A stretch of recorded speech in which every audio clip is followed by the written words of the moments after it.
Sveiki atvykę į mano naująjį vlogą, ačiū Jums, kad užsukote.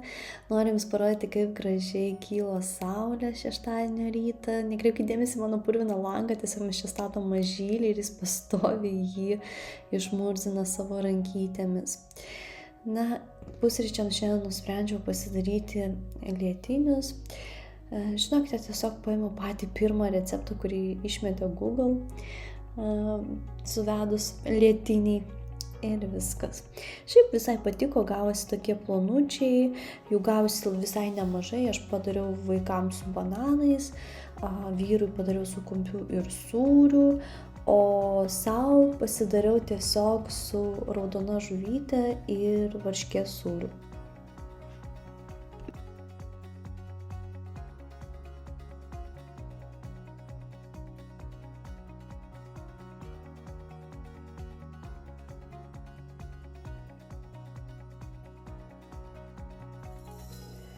Tešlą lietiniams mėgstu prasijoti, kad neliktų gumulėlių ir vėliau kepant blinukai būtų tokie lygus ir gražus.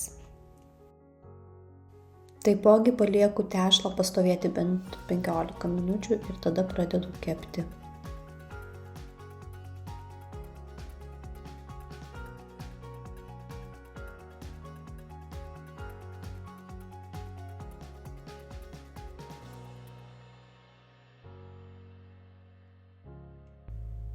Tokią kombinaciją bandžiau pirmą kartą ir jinai man labai patiko, nes blynas pats jis toksai minkštas, švelnus, žuvytė buvo ne per sūri, nes čia yra sūdytas upėtakis, bet tikrai labai toks irgi švelnus ir tas varškės sūris, tokie lengvi, skanūs pusryčiai man gavosi.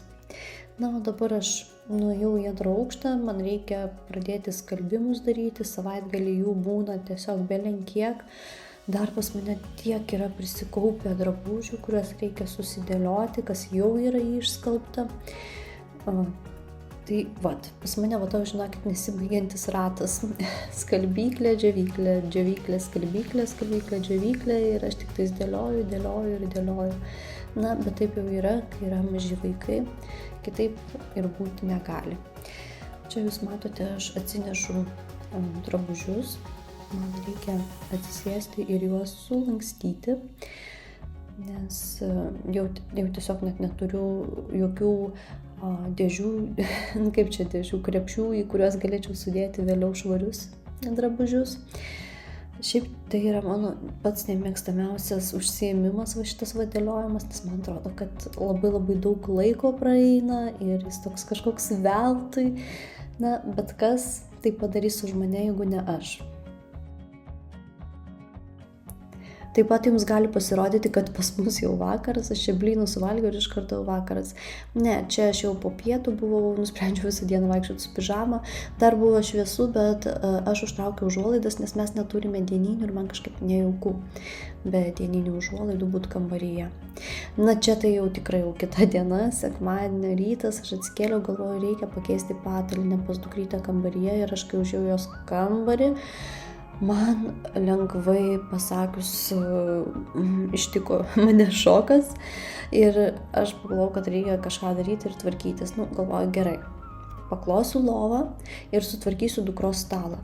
Ir tiek tų darbų šiandienai.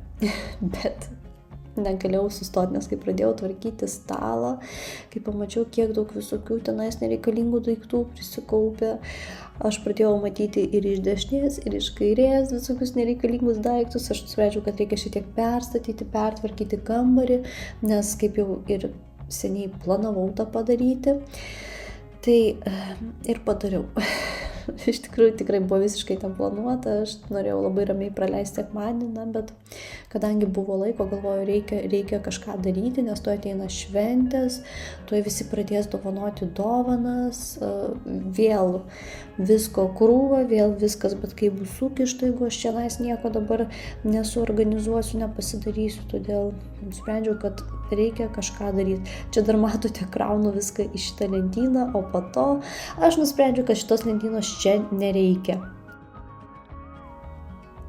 Aš sugalvojau, kad reikia šią mažesnę lentyną nunešti į apačią, nes aš tenais planuoju taip pat pasidaryti tokį žaidimų nedidelį kambarį mes ten turime, kad aš galėčiau vėliau, kai jau gims vaikelis, savo mažylį tenais vesti ir mes ten su juo kartu žaisime.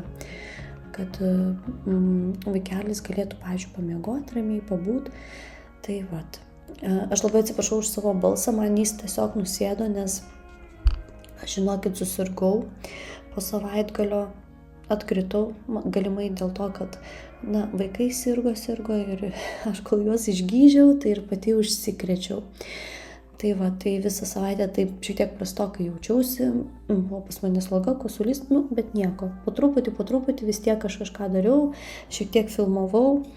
Tai po šito video nežinau, kada išeis kitas video, nes tiesiog neturėjau ką filmuoti, nes tikrai labai kosiau, labai slogavau ir netgi, pasakysiu taip nuoširdžiai, net galvos neploviau, atrodžiau siaubingai, nes bandžiau visai kaip išsigydyti, nes manau, žinote, kad kai laukiesi, tai negali gerti visų ten vaistų, kokių tau ten norisi, ar kokių tau reikia tuo metu. Tai man kažkaip vien paracetamolis su arbatyte tikrai mažai ką padėjo. Kaip padėjo, bet tas užtruko šiek tiek laiko, kol aš galiausiai visiškai pasveikau. Ir viskas, jūs matote, aš jau perstačiau baldus. Tokiu lengvu ganėtinai judesiu aš juos ten perstumdžiau, nėra čia sunkus, tie tos kalaks lentynos tikrai nėra sunkios, ypač kai yra tuščios, tai aš buvau viską išėmus, sustumdžiau ir viskas. Ir pas mane dabar yra tokia šiandien organizacija. Žinoma, aš pakviečiau dukrytę, jinai pati dar sunkiai tvarkosi, jai kažkaip nelabai gaunasi sugalvot, kur ką protingai padėti, bet vis tiek, kai aš tvarkausi, aš ją pasikviečiu, kad jinai bent jau stebėtų, ką aš darau, kur kažkokius tai daiktus aš dedu. Labai norėčiau, kad jinai greičiau išmoktų pati tvarkytis, man jau būtų didelė pagalba, nes aš kaip pagalvoju, kad pas mane bus dar vienas vaikelis, trečias vaikelis, pas mane bus 2 pametinukai ir dar dukros kambarys, aš tiesiog užsikūsiu tose daiktuose ir žaisluose. Aš kartais kaip pagalvojau, pas moteris tos smegenys yra visiški kompiuteriai, kurie dirba nuolatos, jie tiesiog nesustoja, jie nepailsi. Mes turime pagalvoti apie kiekvieną smulkmeną, nuo pieštuko ten iki, nežinau, ten žieminės kepurės. Ir jo, kartais kai būna, žinot, vyrai paklausia, ko tu čia pavargus tokia visą dieną namie buvai, bet kad tu viską tą nešioji savo galvoj, kad nepamiršt, kad padaryt, tai jiems į galvą neateina, nes, tai irgi juk yra energijos švaistymas, tai va. Aš jau siurbiu kambarį, po truputį, lėtai, nes jau mano jėgos išsenka. Žinote, su to nėštumu taip įdomu. Atrodo, jautiesi gerai, greitai kimbi, kažką darai, o po to toksai tik tais bam, energijos, tas visas pliūpstis kažkur dingsta. Ir tu jau tokia iš paskutinių jėgų čia jau kažką bandai pabaigti, dabušti. Tai taip yra ir su manim čionais. Aš jau čionais plaunu tas grindis ir galvoju, greičiau.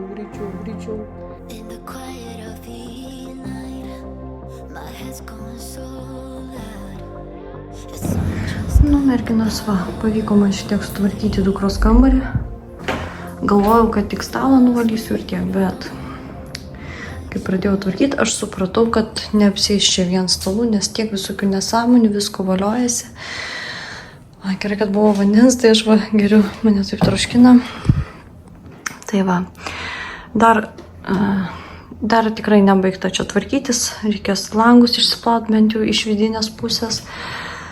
Čia kažkaip taip viską sukroviau, vis tiek ten vien šlamštai visokie, sulūžusių daug žaislų, reikėtų jas irgi perinkti, nes po kalėdų iš karto 28 dieną Milos gimtadienis, tai labai daug visko čia pridovanos, vėl bus daug tų žaislų, tai reikia dabar jau perinkti, ką atiduoti, ką nuvežti pas močiutę, kad ten gulėtų, kai vaikai važiuoja, turėtų su kom žaisti.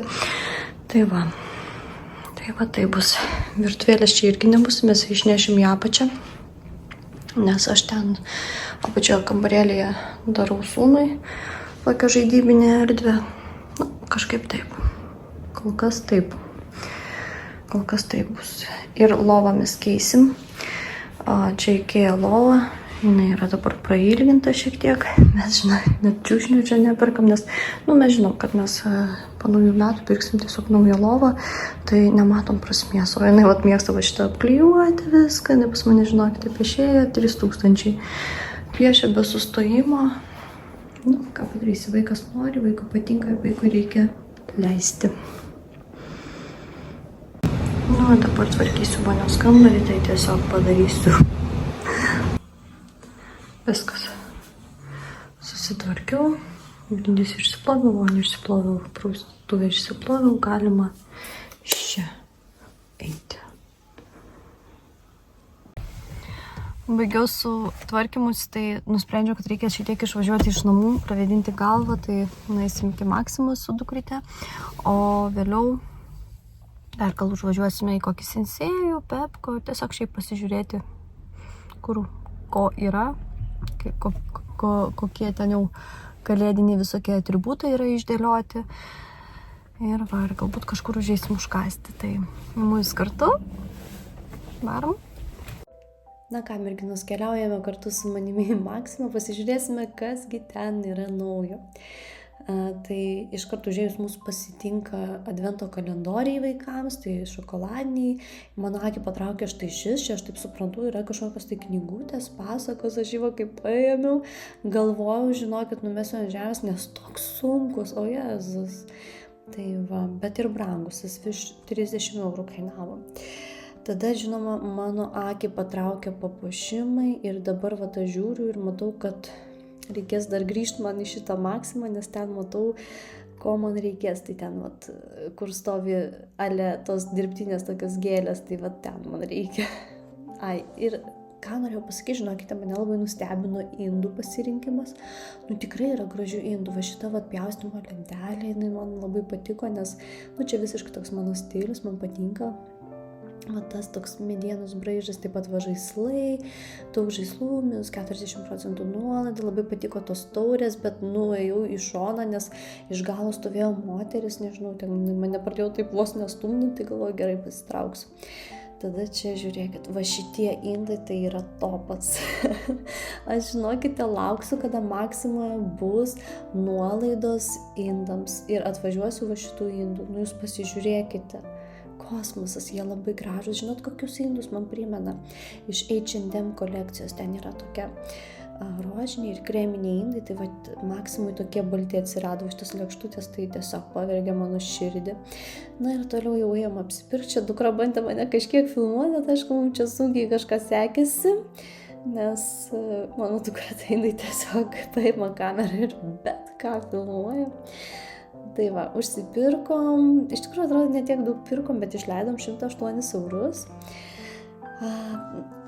Išeinant pamačiau, kad yra kavos aparatas, tai galvoju, reikia paimti kavytės, nes pasirodo, tą dieną aš dar nieko nebuvau valgius ir gerus.